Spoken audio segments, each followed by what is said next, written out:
Mimi naamini hata hawa ambao wameanza kustream na wafahamu, lakini kuna madogo wengi nawaona wana stream, wengine majina nimesahau, huwa nawaona TikTok sana, lakini watu ambao wanajua kabisa wana stream sasa hivi, Buse yule jamaa wa TikTok, Buse yule, lakini pia Jose, director Jose, mnamfahamu director Jose, na niliona alikuwa na interview I think ni Crown. Director Jose ni director mkubwa kabisa wa muziki Tanzania, hivi ni movie na anafanya na ana vifaa. Nafikiri sasa hivi hata juzi niliona kwenye game ya Simba na Yanga ameenda Zanzibar na amesema wa live, of course sikufuatilia, lakini na uhakika kabisa director Jose nao sasa hivi ni streamer, sasa hivi ni YouTuber. Yes, hata ukienda kwenye page yake ya YouTube, of course ana stream. Hata game ya Yanga na Simba alistream, ana video 2 za Yanga na Simba, lakini pia ana video ya Zanzibar, nafikiri wakati anaondoka anaenda Zanzibar. Lakini mshikaji pia ana stream, anaenda live kwenye event za kimuziki. So ni mshikaji ambaye nao ameamua kuinvest kwenye swala la YouTuber au streamer. Sasa niseme jambo moja, watu wengi walikuwa wanatoa sababu kwamba kustream haiwezekani, lakini mshikaji anawezaje? Hiyo ni jambo ambalo mimi nimejiuliza, kwa sababu niliona siku kadhaa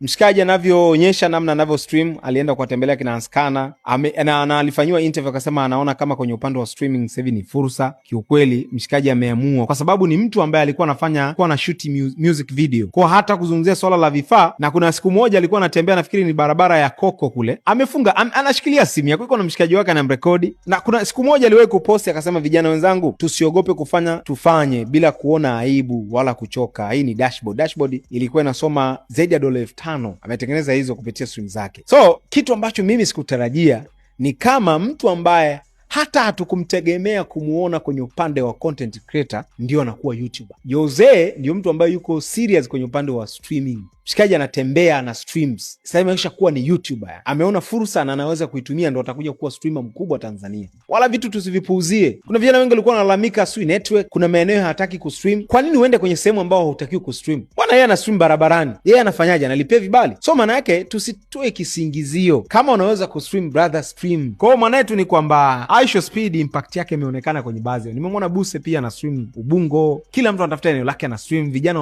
wameingia kwenye upande wa digital, wamejiongeza, wamekuwa streamer, wamekuwa YouTuber. So nilisema ujio wa iShowSpeed utaacha alama Afrika. Hapa ni Tanzania tu na tunalalamika internet. Je, mataifa mengine? Big shout out sana my brother Jose, big shout out sana my brother Buse. Lakini pia kuna vijana wengi wako TikTok, nimewasahau majina, wana stream. Wale wana stream indoor, ndani. Nafikiri kuna siku wataanza kutoka nje pia kustream. Nitaka nigusie hiki kwa sababu teknolojia inakuwa sana, nao tumeingia kwenye sehemu ambao tunapata vijana wa Tanzania nao wana stream.